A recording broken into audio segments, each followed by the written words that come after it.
What rims? There's been a ton of speculations on what wheels are going on the Camaro. You putting rallies on that thing? He probably gonna keep the white walls. And these are all great answers, and they will all work really, really well. But today, we get to the bottom of what wheels are going on Zen, AKA the 6.9 Camaro. And to do that, first, we gotta do this.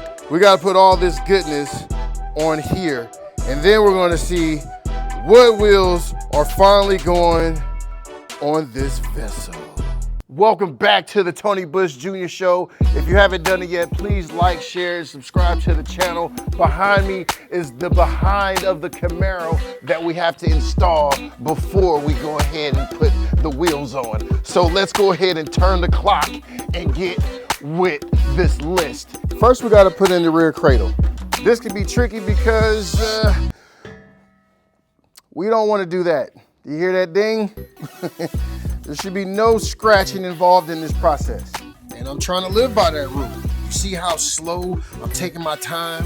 I don't want to scratch nothing. This took so long to get to this point. I'm just gonna creep my little way in there, just get my little body to get the cradle right in place. Okay, this is a one-man show, so I gotta take the little spacer and move it with one hand, 3 fingers, and try to get it into place without dropping it. Once again, get it into place without dropping it.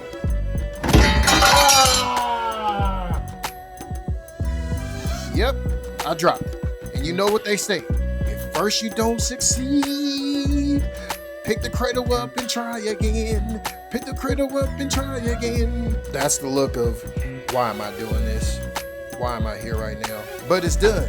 And I celebrate with a nice little pop lock exit. Now that the cradle is in and the ice pack is on my head, we can move on to the next phase of this project. So I'm gonna start by hand threading the bolts in to make sure that nothing gets cross threaded. Once that's done, I'll use my tool to go ahead and screw all the bolts down tight. Then I get my torque wrench, and my torque wrench is to ensure that I get the proper clamping load on all the bolts. This is to prevent the bolts from loosening up from any vibration, and it's a safety thing. Once that's done, you can see that I'm using the lights on my torque wrench to make sure I torque it down to the proper sequence. And when that's done, I'll go ahead and do the same thing to the rest of the bolts. The rear cradle is in, baby. Now it's time to assemble the rear shocks. Put the coilovers on so we can get this project going. It's getting exciting. Just like in the Avengers movie, it's time to assemble the crew, or in my case, the coilovers. Let's do it. Green light, let's get it. Green light, let's get it. Green light, let's get it. Green light, let's get it. Green light, let's get it. I'm the future, I'm in it. Check score, I'm winning. Green light, let's get it. I just win. I'm on 10. Hello, I'm Himothy. I got the recipe. Whoop, back underneath the car. Excuse me, Mr. Wire, I need to get up under you, baby. All right, here we go. Time to install these coilovers. And give me the little bolt. Let's run that through, followed up by the little nut just to hold it in place, and voila. Ooh, it looks so fabulous. There's a reason why you should use directions. Let me show you. To the naked eye, these threads look the same, these nuts look the same, and I was getting ready to install the 4-link bar. This is the upper 4-link bar and the R joints and everything. But when we read, reading is fundamental, ladies and gentlemen. They're designated. So if you look real close on this thread and in the instructions, it says that they actually go different directions and they're designated for the left side of the 4-link bar and the right side of the 4-link bar. Now, they look the same, but when you take a closer look, when you dive deep, you can see that right here, the way that this thread tapers, it tapers in one direction, and then these these taper down in that direction, and then these threads taper down in that direction. And it's critical because when this 4-link bar is installed, you want to be able to loosen the R joint and the nuts so that you can adjust your length. Otherwise, you have to take everything apart. And then I found out, let's see if I can make this crystal clear. There we go. Look, there's an arrow on the nut. That's designated for the left side, and then the ones without the arrow is designated for the right side. Who would have thought learning was fundamental and that we would need it to build cars?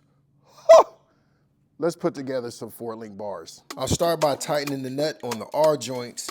Then I'll take the dreaded anti-seize. This stuff gets on everything. No matter what you do, it'll get on everything. Look, I gotta wipe my gloves off because it's on there. All right, once I take care of that situation, I'll go ahead and thread the upper 4-link bar. Then I'll thread the other side of the R joint onto the 4-link bar and wipe off some more of the anti-seize. When that's done, I'll go ahead and install the 4-link bar. This will hold the rear differential in place. Let's go. We have gotten to the point to put the rear end in the car. Now, last time, this mother sucker got the best of me. Almost. But I didn't give up. I didn't let it win, baby. We prevailed. But it took a long time. And that's not going to happen today. Fingers crossed. So, I'm going to go ahead and put this rear end in. Man, it's like the tongue twister. I'm going to put this rear end in.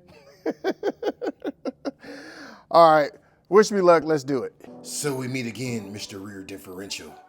Well, guess what? I'm working smarter, not harder. I'm using a floor jack this time, so hopefully that'll give me an advantage on installing this thing.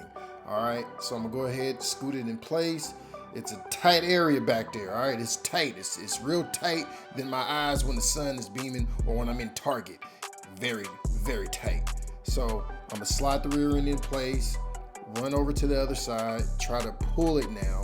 Once I got it in place, remember those 4-link bars from earlier? I'm gonna go ahead and install those, put the bolt through the upper one, make sure it's in, and then once that's all wiggled and diggled in, I'm gonna use my feet. That's right, this is a one-man show. I'm using my feet. Rear end is locked in. Now I can lower my floor jack. This floor jack is the MVP. You are the MVP. Now it's time to do the lower 4-link bar. Same process as before. Put the messy anti-seize on the R joint threads. Once I do that, thread the R joint onto the 4-link bar. Then I'll go ahead and just do the opposite side. Try not to get anti-seize on my fingers or my gloves. Once that's done, I'll put the hardware into the 4-link bar and get all the little nuts and proper fastenings and everything. Then I'll get back under the car for the 30,000th time, throw my bolts and my hardware through it, give it a couple ugga-duggas, and it's in. Ladies and gentlemen, boys and girls, it took so much to get to this point, so much. But without further ado, I give you the new rims.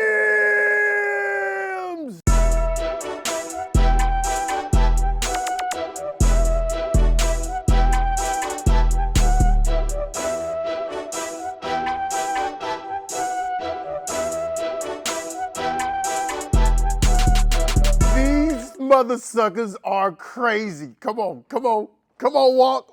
Walk with me, talk with me. Let me show you what we got. We got carbon fiber. Carbon fiber. I've been holding this secret for so long. And look, I'll tell you the story in a sec, but look, we got 325 3019s in the back. That's a lot of meat. That's a lot of RB meats with a nice bronze caliper to really accentuate the color. And then the front rim is the same way. Look at the beautiful caliper against the carbon fiber. It's, oh man, this thing is so sick. This is crazy. I know you guys didn't see this coming. Look, oh wow, look at that. Look at that thickness. Look at that thickness right there. Huge shout out to my homeboy Jimbo and Kelly, AKA Corey, AKA Kelly Robinson 57-0.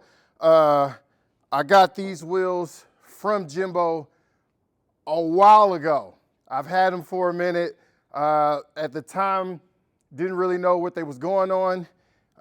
End up passing them on to Corey, aka Kelly Robinson. He had them, and then I ended up getting them back, and I've been sitting on them. I've been waiting for this moment for so long. This surprise has been in the making, and I can't be more excited. The rear suspension and all that turned out beautifully. I'm so juiced. I'm not done yet. I actually ran out of time today, but we couldn't leave without showing y'all this. Hold on, look. I could not leave without giving y'all some sauce. I appreciate all y'all for being a part of this journey, building this community. It's been awesome to do this work and to network and chop it up with all of you guys and girls, everybody out there. There's still a ton of more work to do. There's a reason why the car's not on the ground. I need to get new lug nuts. The car has new wheel studs for the wheels and the brakes and the hubs and everything, and I forgot to get the lug nuts. So I didn't want to risk it and drop it on the ground without any lug nuts and then risk, messing some stuff up. So I have to address that. I still have to really tighten down the rear suspension, but it did turn out beautifully. I'll give you guys a nice little gander of what we have here. Woo, woo, oh, woo, oh yeah, oh yeah, yeah, oh yeah. We did it. So like I say, as always, I appreciate every last one of y'all. This has been so epic to get to this point with Zen. I can't believe it. It's here. Now we just gotta keep climbing because we got a lot more work to do. But you know what to do. In the meantime, in between time, I appreciate all you mother suckers. I'll see you on the next one. Bye-bye.